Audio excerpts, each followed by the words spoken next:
Hello বন্ধুরা, আসসালামু আলাইকুম। আশা করি আপনারা সকলেই ভালো আছেন। বন্ধুরা, আজকে আপনাদের সামনে একটা ভিডিও নিয়ে আসছি। সেটা হলো বিলের মাঝে যখন পানির স্রোত থাকে এবং সেই পানিতে যখন মাছ থাকে, কিভাবে ফাঁদ পেতে সেই মাছগুলোকে ধরতে হয়।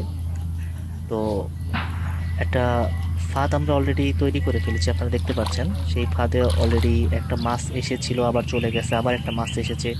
তো এক প্রান্তে পানি আছে, পানির সাথে সাথে মাছও আছে, আর দ্বিতীয় প্রান্তে পানি একটু কম আছে।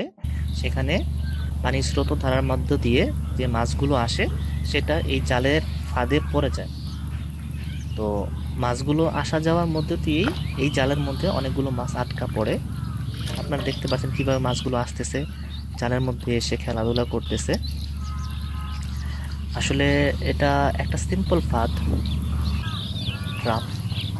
তো আশা করি আপনারা চাইলে এভাবে ফাঁদ পেতে মাছ ধরতে পারেন, যদি আপনাদের ওইদিকে জোয়ারের সময় পানি আসে। বর্ষাকালে পানি যখন আসে, সেই সময় পানির সাথে সাথে মাছও এসে থাকে। তো আপনারা চাইলে এই ফাঁদটি চেষ্টা করতে পারেন। তো অনেকক্ষণ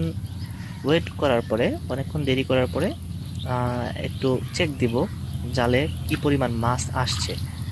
তো আপনারা দেখতে পাচ্ছেন ছোট ছোট মাছগুলোকে ধরে পাতিলে রাখা হচ্ছে। পুরো জালটাই উঠিয়ে ফেলবো। আর ওর পাশে যে মাছগুলো আছে, সেই মাছগুলো দূরে চলে যাওয়ার কারণে আমি পাতটি আটকাইনি, কারণ সেই পাশে অনেক অনেক মাছ আছে প্লাস পানি আছে। তো আপনারা দেখতে পাচ্ছেন যে এখানে মাছগুলোকে বাছাই করা হচ্ছে। পুরো মাছগুলো আমরা আঞ্চলিক ভাষায় টোন বলে থাকি। একদম গভীরে জালের যেই জায়গাটা সবচেয়ে নিচু এবং পানি বেশি থাকে, সেই জায়গাটা চলে গেছে। পানির স্রোতটা যেখানে গিয়ে বাড়ি বাড়ি লাগে, সেই জায়গাটা চলে গেছে মাছগুলো।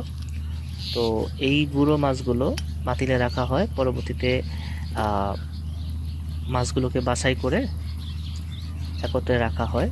তো আজকে আর মাছ ধরবো না যে চিন্তা ভাবনা করছিলাম, যার কারণে জালটা উঠিয়ে ফেলেছি, বাদটা ওইভাবেই ছেড়ে দিয়েছি। তো হালকা যে ময়লাগুলো ছিল, হালকা বাছাই করে হালকা পানি দিয়ে নিয়ে আসলাম। দেখতে পাচ্ছেন আজকে যে মাছগুলো ধরেছি, আসলে এই মাছগুলো একটা চেকিংই আসে নাই, 3-4 বার চেকিং দেওয়ার পরে এই মাছগুলো আমি ধরতে পেরেছি। তো বন্ধুরা, আশা করি আপনাদের ভিডিওটি ভালো লেগেছে। যদি ভিডিওটি ভালো লাগে থাকে, তাহলে অবশ্যই সাবস্ক্রাইব করে আমাদের পাশে থাকবেন।